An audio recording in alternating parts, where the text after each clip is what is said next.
Hello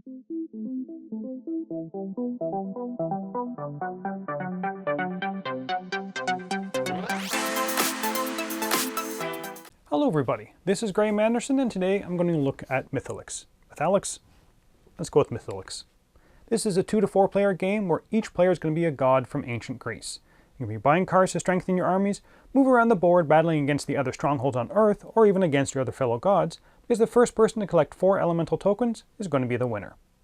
Now the gameplay of this one is super simple. Buy cards, move your god, and attack. And when you attack, you're going to be rolling 2 dice, and the combined value plus any modifiers, if it's greater than the defense, you win the battle. Very simple. Now I mainly picked up this game because of this cover art. I just thought it looked cool. And I was not disappointed when I opened the box and found this type of art through the entire game. So that's a good sign, right? Right?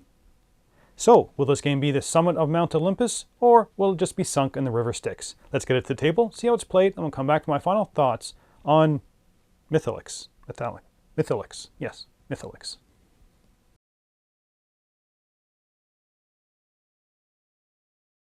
So here we have Mythalix set up for 3 players. Shuffle the army, warrior, power, and mythical cards and place them along with the coins off to one side of the board.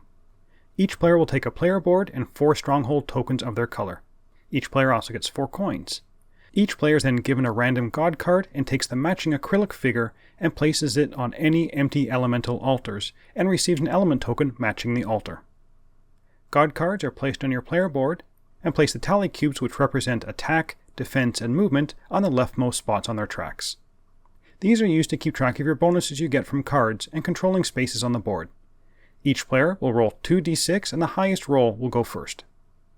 The goal of the game is to be the first player to collect 4 element tokens, and you begin the game with 1, so the other 3 are earned either by defeating another god who has an element token, or defeating an elemental altar. Let's have a quick look at the different cards.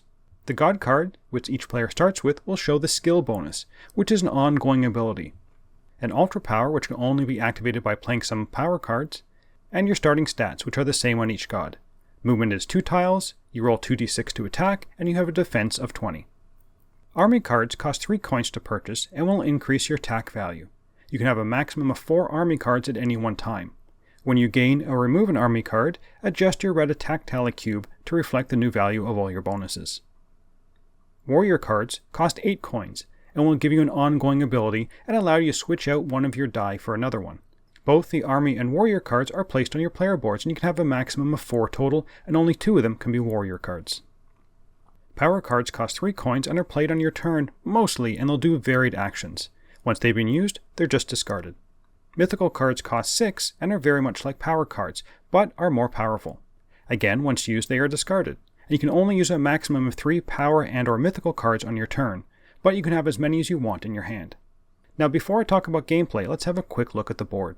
On the board there are a number of special locations, resource mines, and bonus tiles. Any tile with a defense value can be attacked. If it's a colored ring around it, when you defeat it, you can place one of your strongholds on it and it will be yours until someone else beats the new defense value. The basic types of land you can attack will give you cards, a coin, or an element, and you'll need 4 elements to win the game. You can attack these multiple times and you can get these resources each time you defeat that tile. The colored border lands will grant you something each turn or increase in ability. This will give you a coin, a card each turn, and these will increase your matching stats on your player board so you're stronger, can move faster, or will increase your defense. So let's go back to the gameplay. On a player's turn, they'll first collect any resources from the board. So if you have a stronghold on a mine or a power card spot on the board, you're going to collect those now. Next, you can buy cards using your coins. If you buy a warrior or army card and you're already full, you can still buy one of these cards, but you must discard the excess. You can own as many power and mythical cards as you want. Next, you'll move your god up to your movement number. In step 4, you can play up to 3 cards in any combination of power and mythical cards from your hand. If you play a card that affects another player, they have the option to play cards to counter it. Finally, you're going to attack. You'll either be attacking the tile that your god is on with its defense number, or if you've moved into a spot with another god, you'll be attacking that god. If you're attacking a tile, you roll your 2 dice. At the start of the game, you're going to roll 2d6, but during the game, when you get warrior cards, that will allow you to swap out some of your dice. You'll add your base attack from your player board, which is the sum of all the army cards you have, and add that to whatever you've rolled on the 2 dice. If that number equals or beats the defense tile, you've won. You will always receive 1 coin for winning, plus whatever the tile gives you.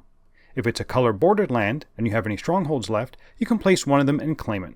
If you're attacking another player, the same attack applies, but you're trying to beat their defense. Attacked players can use up to 3 power cards and or mythical cards in response to being attacked. If you win the attack, you'll take 1 element token from the defeated god and take their spot on the hex. The defeated god must return to one of their strongholds or back to their original starting position. If you fail your attack, nothing happens and you stay where you are. Then it's the next player's turn. The game will end when one player collects 4 elements, with 2 of them being the same. For a tougher challenge, you can play until one player has 1 of each of the different element tokens. And that's how you play. Now let's get back to see what I thought about Mythalix. So, theme and components. The theme in this one is, in one word, generic. You're a Greek god, and most of the other cards are all based on Greek mythology, so from an overall theme point of view, it is tied together. But it just feels so generic, specifically when many of the powers have nothing to do with the cards that they're attached to. Maybe I wanted too much out of the theme, but this could have been any theme at all. It's not tied to Greek mythology. So I think I would have maybe preferred to come up with a brand new mythology, or even have maybe a different god from a different ancient mythologies all kind of battling together over, dominance for the earth. On to the components. These are really hit and miss for me. I really do like the art throughout this game, from the cards to, the acrylic standees. Even the rulebook itself looks nice. The board is nice and colorful, and there were 11 artists in this game, and I appreciate that it's all tied together. Many of the pieces of art in this game I'd love to get kind of blown up and hang up on my wall. Now the actual components themselves, they're fine to poor. The card quality is not great, and they're very stiff and makes it difficult to shuffle. The acrylic standees, at first I thought I wasn't going to like them, but I actually ended up liking these. I do like the stronghold pieces that overlap on the board, and the dice look cool, but they're very difficult to read. But then you have the element tokens. They look pretty plain in comparison to the rest of the components. And there's only 8 of them. And they're the main thing you're fighting for in this game. Why not make them something a little more substantial? But by far, the worst component are those coins. Just basic yellow discs. Compared to the rest of the game, it feels like they realized at the last minute that they needed money in this game and just kind of threw them in. And this rulebook, well, I was not impressed with this. For such a simple game, the rules are a mess. Page 1 has setup and layout. Then you turn the page over and it kind of retells you what it just told you on the previous page. The how to play section gives you steps by steps what to do, and then there's a entire page on battles, but still leaves things up in the air. A game that is as light as this should not be as ambiguous in its rule set as this game is. So on to the gameplay. And I'll tell you right off the bat, I didn't like this game. I usually try to do my reviews with what I liked and what I didn't like. But unfortunately, there was not really a lot I liked about this game. I understand this is supposed to be a light gateway game or an intro game, but there are so many other games which are more engaging and more well done than this one. Now, there were a few bright spots in this game. The power and mythical cards were one aspect of the game that I was intrigued by. Going for those at least gave me something that I felt maybe change up the gameplay. And I also did like that you can only play through in your turn, as it did give you maybe some decision points to be making. The other cards though, the armor and warrior cards, were frustrating. Everyone starts off with 4 coins. So you usually, and why wouldn't you, buy an army card. These all add to your attack value, nothing else. But you get a range from +1 to +5, and they all cost 3 gold, and it's completely random what you get. It's the same with the warrior cards. They cost 8. They will always have an ability to swap out and die with something better and give you a bonus to one of your stats. But getting a D20 is much better than getting a D8. Okay, so maybe the bonuses offset it. No, all the bonuses are pretty much the same. In almost all the games I've played, about halfway through the game, one or more players are strong enough that they can defeat most of the tiles on the board without rolling. Or if they are rolling, they're rolling D12s and D20s. So the game just kind of devolves into gods running around, easily defeating the tiles until they arrive at either another elemental altar or are attacking another god. And here's another point in the game's favor, sort of. When you're playing with 4 players, the likelihood of having to attack other players is greatly increased. I am counting that as a positive for the game.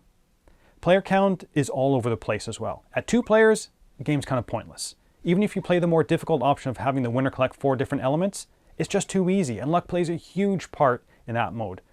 But then at 4 players, playing to the winner has to get 4 different elements drags the game out way too long. So you want to be playing with just collect 4 elements, and one of them can be duplicated. I might say 3 is the sweet spot, but even there I say just go for collecting 4 elements. The game will be over quicker. Okay, one last infuriating point before I get into my final thoughts, and this to me was the biggest issue I have with the game. There's going to be turns where you do nothing, especially early on in the game. If you don't get one of those +4 or +5, army cards when you first buy them, you can awful fail your roll, which means you are doing nothing for the turn. It also means you're not getting any coins that round.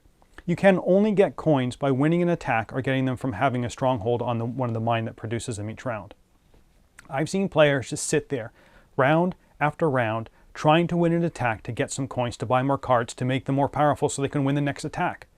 I really don't like games where you have wasted turns, and it can be multiple turns in a row just because of the luck of the die roll. It's not like, oh, you failed. Well, you still get a coin, and eventually you'll be able to buy a card to increase your strength.